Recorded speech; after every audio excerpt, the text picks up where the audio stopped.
going into details about specifically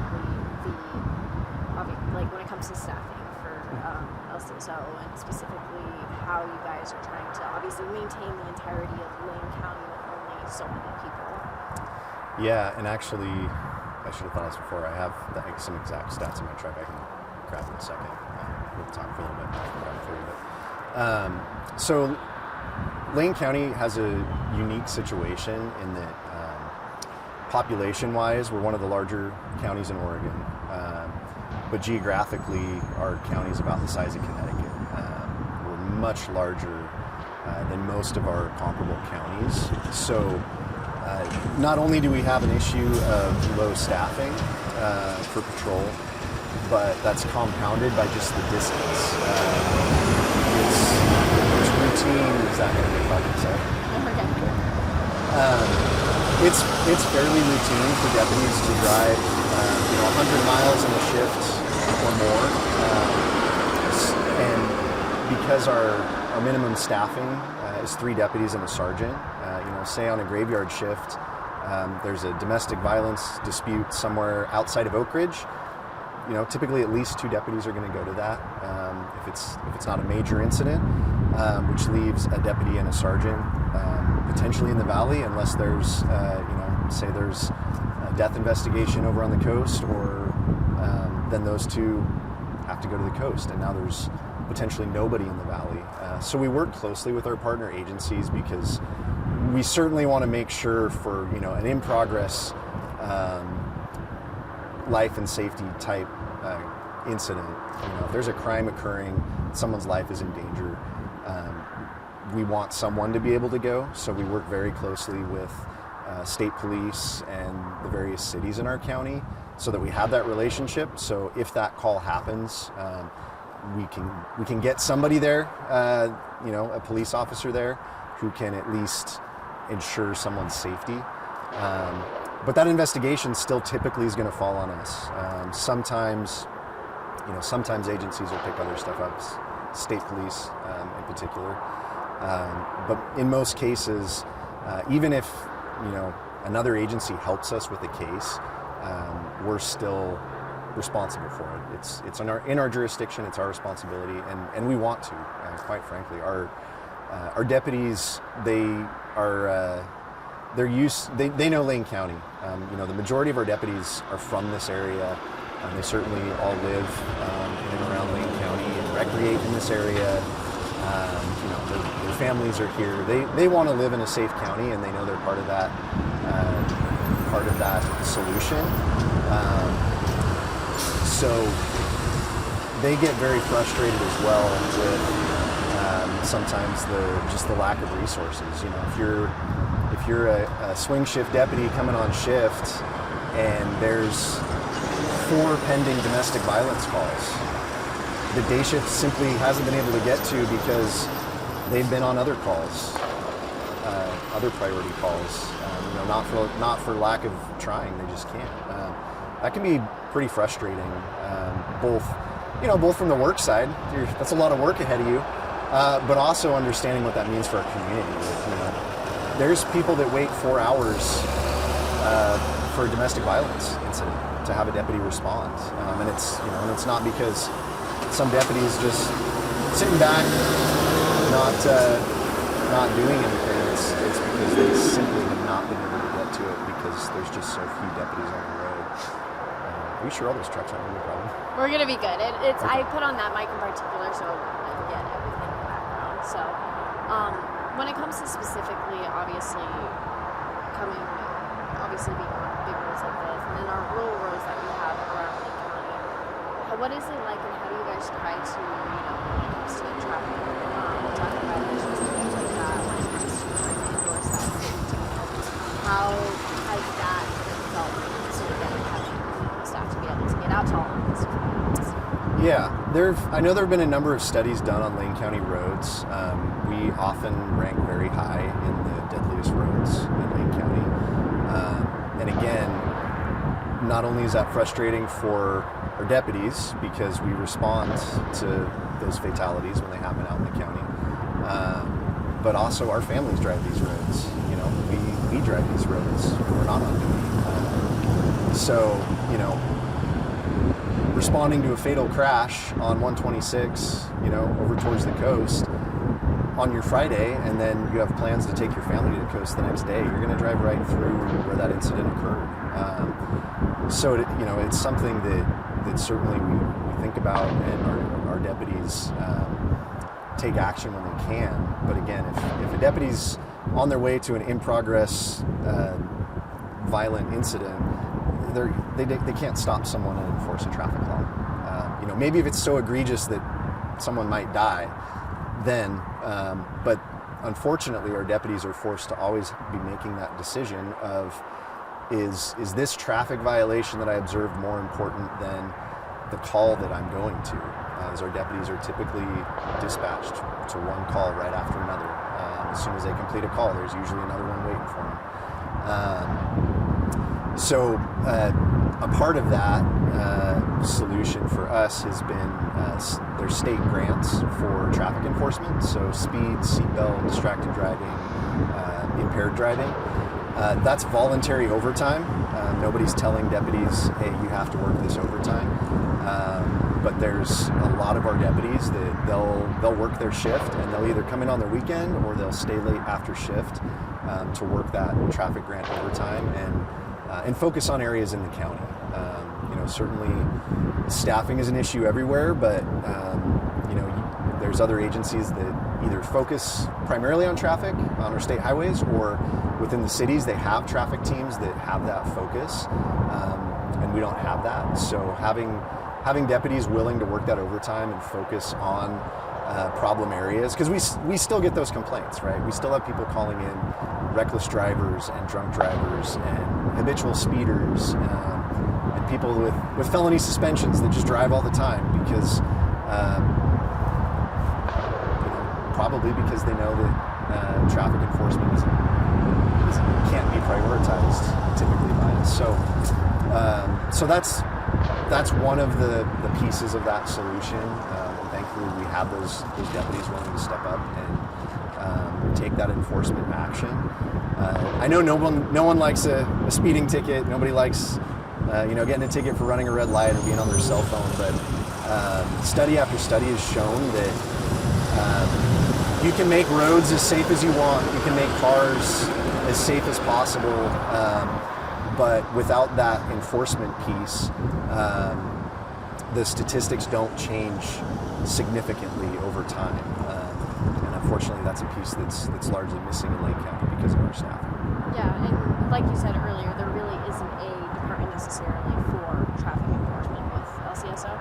Correct. So years ago, the sheriff's office, when they had staffing, there was a traffic team.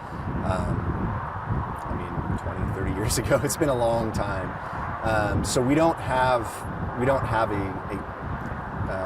any deputies whose primary focus is traffic enforcement. Certainly we have certain contracts where that is part of their focus. So the cities of Cresswell and Bonita pay for enhanced patrol services, and that is one of the things that those deputies do is they respond to those traffic complaints a little more, they do traffic enforcement more because they are assigned to those cities. And part of that's they simply just have the time because they are serving that city. They can actually do that piece of their job. But countywide, we don't have any staff dedicated to traffic enforcement. And obviously, but you guys do respond to certain calls, certain incidences that will happen because of traffic incidents. Correct. So any major traffic incident, so certainly a fatal crash, a major injury crash,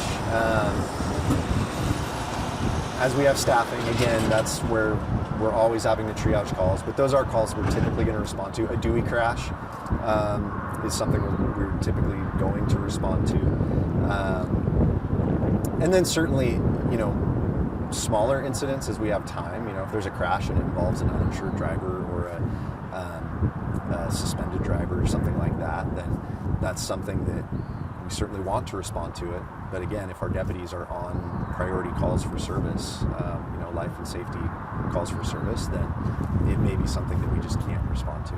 Yeah. And when it came to specifically just this case, because this is the one that I'm looking at, Oregon State Police was also on top of LCSO. Correct. So again, we work closely with Oregon State Police. They're on our, and a lot of that just has to do with the state police is on our highways throughout the whole county, so they're often the closest officers to assist.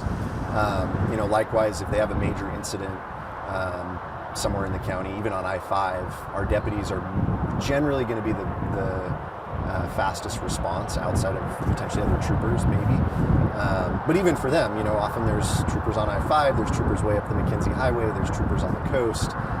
There's typically going to be deputies closer than that, not always, but so we work very closely with them. So in the case of the ATV crash, my understanding they were just coming to assist with the scene, traffic control, investigation if needed. We do have a crash reconstruction team, so that's not a full-time team. Those are deputies that have other assignments, city contracts, main office patrol,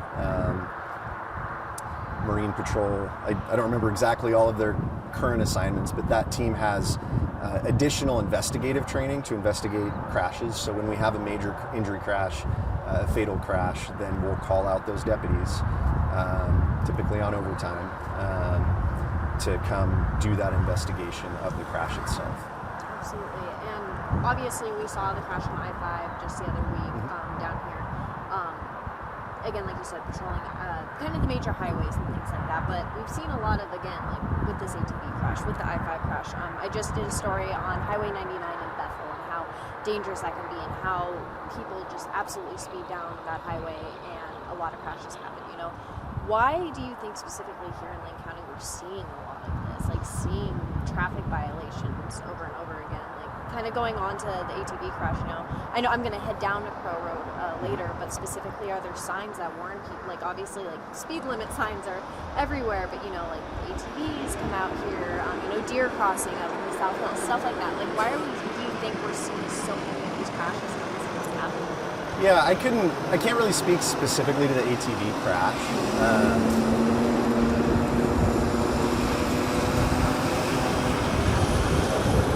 Thinking of crafting my response.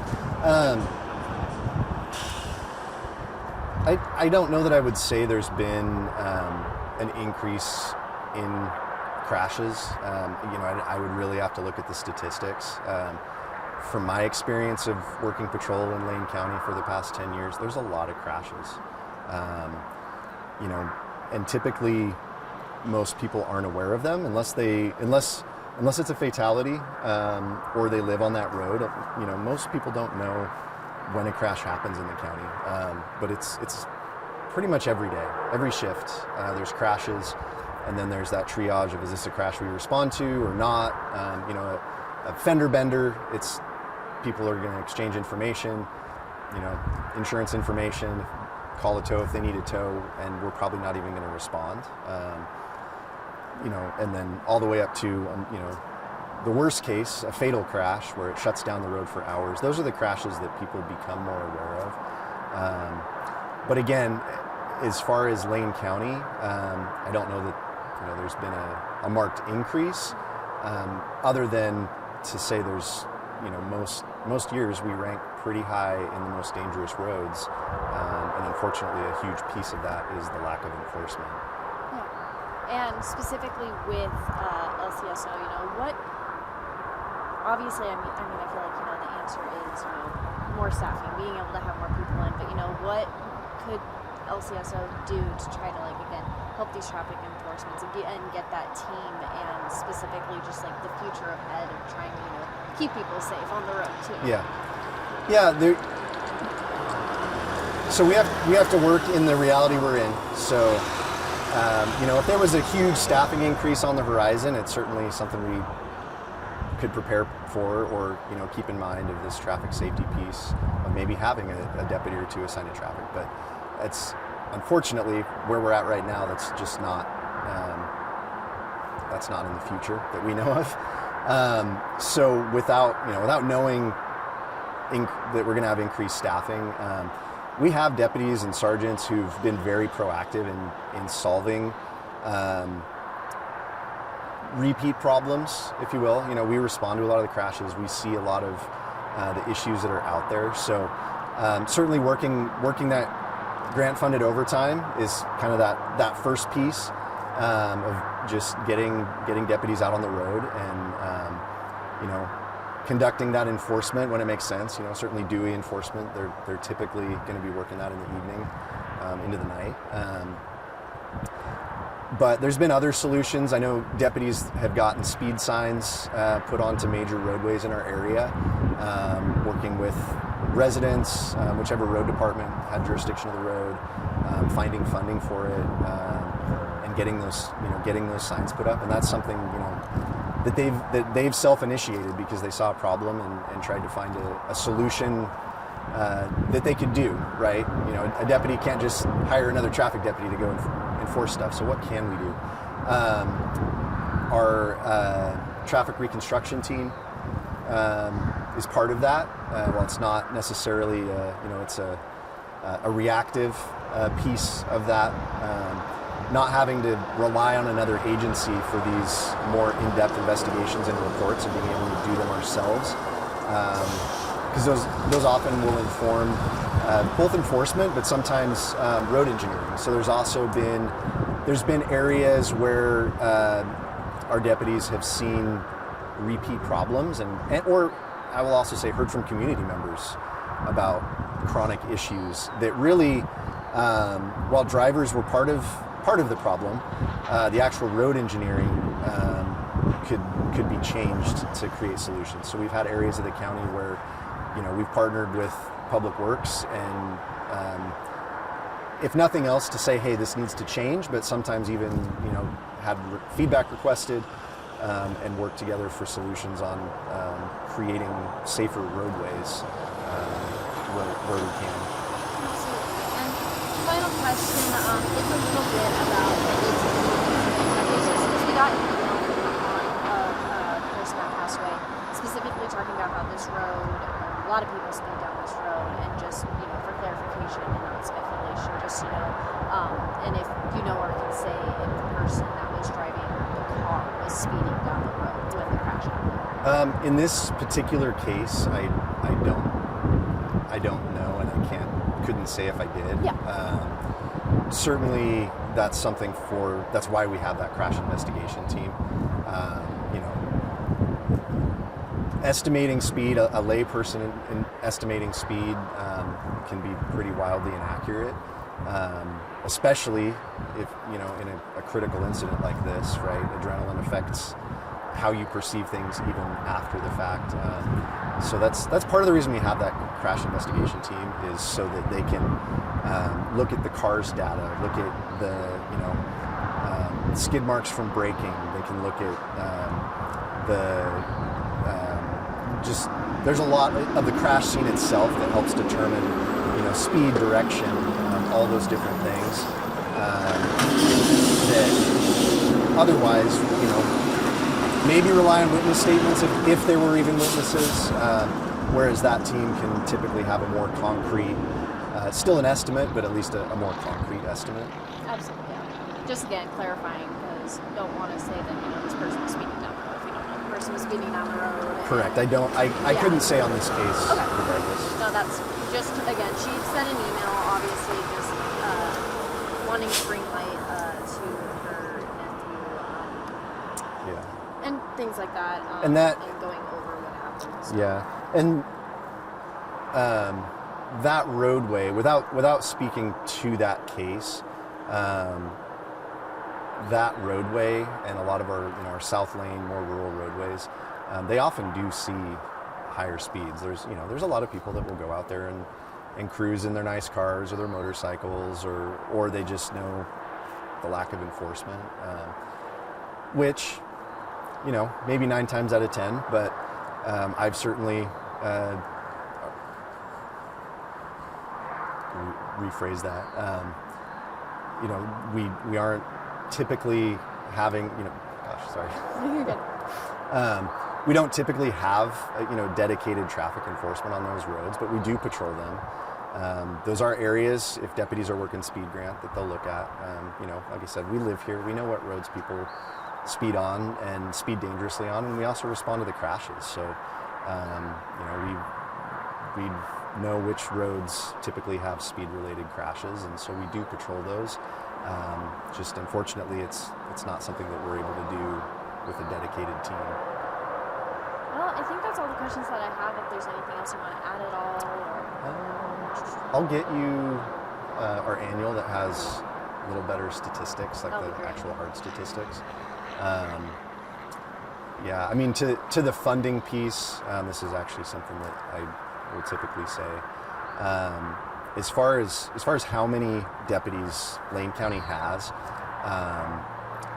even absent that geographical piece, if you look at our comparable counties, so counties of similar population that the sheriff's office is responsible for, we have about half the number of deputies as those counties. So to put that in perspective, most counties have one deputy for every 2,500 residents.